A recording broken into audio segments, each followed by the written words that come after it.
Sige mga tao, hindi ko alam kung paano simulan dahil may dalawang nakakatakot na kwento akong ibabahagi mula UK. Sa totoo lang, hindi ko na alam kung nakakagulat pa sila kasi parang nakita na natin lahat.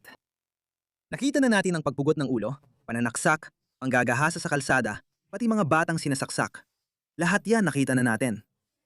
Sige, alam nyo ba? Isa sa dalawang kwento ay medyo kakaiba sa sarili nitong paraan. Kaya magsisimula ako sa hindi ganong nakakagulat. Sige, tingnan niyo ito. Kakaganap lang ito sa Scotland.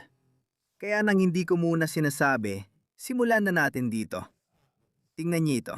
Panurin ng lalaking taga-gitnang silangan sa Glasgow na nakatira sa tolda.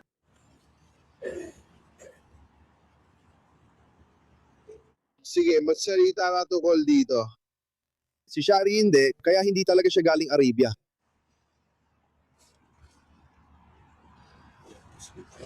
Ikaw ang magsalita, hindi ako marunong mag-Ingles. Sige, pare. Gusto mo bang malaman kung anong nangyari? Gusto mo bang malaman kung bakit ko ipinakita sa'yo ang tent na ito? Haya, isang batang babae na 18 taong gulang, masasabi kong bata pa rin.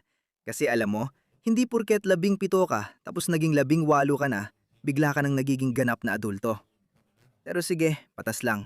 Sa batas, tinuturing ka na naming adulto. Pero hindi ka pa talaga adulto. Bata ka pa rin. Dapat inosente ka pa. Pero alam mo, yung mga politiko at leader na kunwaring gising, sinasabi nilang ang pagkakaiba-iba at multiculturalism ang nagpapalakas at nagpapayaman sa atin. Tuluyan nilang winasak ang dating magaganda at masagana mga bansa sa kanluran. Kaya itong sasabihin ko sa'yo. Isang 18 taong gulang na babae ang naglalakad lang. Naglalakad lang nang bigla siyang hinablot na isang migranteng hindi naman dapat nandito. Alam mo, isang babaeng naglalakad lang, hinablot siya, hinila papasok sa kanyang tolda at doon siya ginahasa. Sinabi niya, sige, umalis ka na. Ganito na ngayon ang mundo mga pare. Ito ang mundong nilikha ng mga taong ito. At tuwing may nangyayaring ganito, sinasabi nila sa atin na pakiusap, huwag ninyong gawin yan. Huwag kayong magpakalat ng rasismo o galit o pagkakabaha-bahagi. Naalala ko tuloy yung meme na nakita ko noon. Ganito raw namuhay ang mga sinaunang tao. Makakita ka ng babae, pukpukin mo siya sa ulo hanggang mawalan siya ng malay. Hilahin mo papunta sa iyong hib mo at gawin mo kung anong gusto mo. Baka iniisip mo, Hari Sultan, 2026 UK na ito, kaya hindi na nakakagulat. Oo, gets kita. Ang dami ko na ring pinakitang video, pero normal na lang ito. Normal na lang ito mga pare. Lalaki inaresto matapos gahasain ng dalagita sa Glasgow. Dumating ang pulis. Inalis sila kaninang 3:00 na madaling araw. Alam mo, yung lola ko, na lumaki sa, ipinanganak siya sa kolonyal na India. At lagi niyang kinukwento sa amin, syempre, ipinanganak ako ng 8 at 3. Palagi niyang sinasabi na namimiss niya. Tinatawag namin silang Gora. Ibig sabihin ay mga puti. Hindi naman ito sa mapanirang paraan. Sabi niya namimiss niya ang mga araw ng Gora at panahon ng kolonyal. Sabi niya, walang maglalakas loob na mangharas ng babae. Walang nagtangka dahil natatakot ang mga tao sa batas. At malinaw naman, nasaksihan nila kung paano nung naging Pakistan ang Pakistan, nung nahati ang India, at sabi niya, wow, ito ay anino ng isang lipunan na iniwan ng mga Briton. Sa tingin ko, ang gobyernong UK ay mabilis na nagiging parang Pakistan o gaya ng mga third world na lipunang mababa ang tiwalaan kung saan hindi ligtas ang mga babae. Ito ang dahilan kung bakit sa mga bansang Muslim, naniniwala silang hindi dapat lumalabas ng bahay ang mga babae. Hindi nila pinapayagan kahit araw, lalo na 3:00 ng madaling araw. Ganyan ang pananaw nila kapag naglalakad ka ng ganung oras.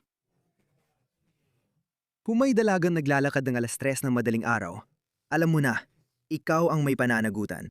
Nangako ako na ipapakita ko sa inyo ang isang nakakagulat na kwento na baka magulat kayo dahil kakaiba talaga ito. Tingnan mo ito. The Telegraph ang nag-post ito pero hinarangan ng mga komento na hindi nila karaniwan ginagawa. Siguradong may dahilan sila. Ang The Telegraph ay hindi woke na outlet, kundi konserbatibo.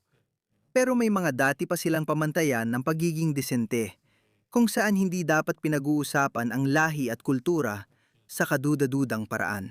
Balita. Isang 3 taong gulang na batang lalaki ang itinapon sa kulungan ng buwaya sa zoo. Agad dinala ang bata sa ospital na may malubang sugat at nasa critical ngunit matatag na kondisyon. Sa mayon, hindi pa inilalabas ang pagkakakilanlan ng gumawa ng krimen at hindi kilala ang lalaki. Hindi niya kilala ang biktima o ang mga magulang ng bata. Tingnan mo ito, isang 30 taong gulang na lalaki ang inaresto dahil pinaghihinala ang nagtangkang pumatay kay Afterchar, hindi ko alam sa hindi malamang dahilan. Sige, panatilihin natin bukas ang isipan natin. Maaring kahit sino ito, maaring isang Briton, maaring isang siraulong Briton, dahil posible rin yon dahil, alam mo, bawat lipunan ay may mga taong siraulo. Mas madalas nating nakikita ang pagkasira ng ulo ng mga desperadong taong dumarating dito sakay ng bangka. Maiisip mo ba ito? Isang 3 taong gulang na batang lalaki ang nasa critical na kondisyon matapos ihagis sa kulungan ng buwaya sa isang zoo sa Cambridgeshire noong Huwebes ng gabi. Ngayon, maraming taong nagsasabi na hindi raw ito lugar na masyadong halo-halo ang populasyon. Kaya dapat tayong umiwas sa paggawa ng anumang mga palagay. Pero sige, bukas ang isip ko. Ayon sa pulisya, inaresto nila ang 30 anyos na Briton mula Norfolk dahil sa tangkang pagpatay matapos ang insidente sa Johnson Zoo malapit sa Huntingdon noong Huwebes ng hapon. Pero alam natin na hindi ito ganun kalaki ang ibig sabihin. Briton, hindi na ito ganun mahalaga ngayon. Ito ang kulungan. Para sa akin, milagro talagang nabuhay pang bata matapos mahulog. Kaya, ganitong buhay sa UK sa taong 2026. Pakinggan natin ang Sky News, tingnan natin reaksyon nila. Kahit sila, nagkukunwaring gulat. Nakakagulat na kwento ang nagmumula sa Huntingdonshire. Isang 30 taong gulang na lalaki mula Norfolk ang inaresto dahil sa hinalang tangkang pagpatay matapos mapunta ang isang 3 taong gulang na batang lalaki sa kulungan ng buwaya sa zoo sa Oldhurst, Huntingdonshire. Napansin mo ba ang wika? Matapos na ang 3 taong gulang na batang lalaki, ay napunta sa kulungan ng buwaya napunta. Hindi ko alam kung paano siya napunta doon, alam mo. Wala sigurong kinalaman sa lalaking inaresto dahil pinaghihinalaan. Mukhang ito na ang legal na wikang kailangan nila para hindi mapahamak. Baka hindi na makasurvive ang tradisyonal na media ngayon Dahil limitado sila ng legal na restriksyon. Pagpatay matapos mapunta ang isang 3 taong gulang na batang lalaki sa kulungan ng buwaya sa zoo. Bakit hindi niya masabi na di umano'y itinapon ng isang 30 anyos na lalaki mula Norfolk na hindi pa natin alam ang pagkakakilanlan? At tingnan mo, sinasabi ng kutob ko na kung siya ay isang puting lalaki, malamang alam na natin lahat tungkol sa kanya. Ilang taon na siya? Saan siya lumaki? Ginawa na sana nila yon agad-agad. Palagi silang gumagawa ng lahat ng paraan para itago ang pagkakakilanlan ng salarin kapag hindi siya taga rito. Ganon din ang ginawa nila kay mamamatay tao sa Southport. Axel Ruda Cubana. Palagi na nila itong ginagawa sa marami. At maswerte sila na walang video mula sa cellphone, kaya nila ginagawa yan. Kaya huwag mo masyadong seryosuhin. Duda ako na Briton talaga siya. Sa Oldhurst sa Huntingdonshire na nadulot sa kanya ng malubang pinsala ayon sa Cambridgeshire Police. Kakarating lang yan sa atin mula sa pulisya ngayon. Ayon sa balita, may inaresto matapos mapunta ang isang bata sa kulungan ng buwaya sa zoo. Kasama nila ang pamilya ng bata sa ospital habang naghihintay ng balita tungkol sa gamutan ng kanilang anak.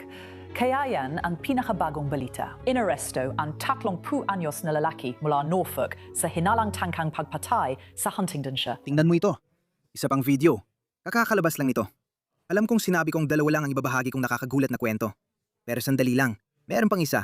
Tingnan mo ito. Hindi ko kilala kung sino sila. Mahal kita. Mahal kita. Nakakatakot na CCTV footage ang kuha ng pagdukot sa isang lalaki sa isang ari-arian.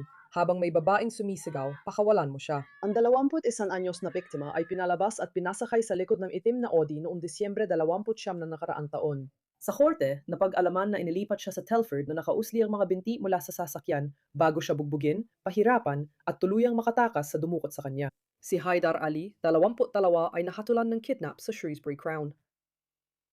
Si Peter Ali ay tumatakas sa kanyang mga dumukot. Si Haidar Ali, 22 taong gulang 20. Aleluya. Muslim. Si 22 ay nahatulan ng pagkidnap sa Shrewsbury Crown Court. 4 pang lalaki, sina Jawad Hussein, Etehan Hussein. Fahim Chuan at Shayan Hussein, Lahat ay Muslim. umamin ng kasalanan para sa kanilang pagkakasangkot sa malupit na pag-atake. Pasensya na, nangyari yun last year. Ngayon lang natin nalaman dahil ngayon lang sila nahatulan. Lahat sila. Hindi babae lalaki yon. Yun lang mga kaibigan. Buhay sa UK, 2026. Ang pagkakaiba-iba ay ating lakas, at ang multikulturalismo ay isang biyayang patuloy na nagpapayaman sa atin.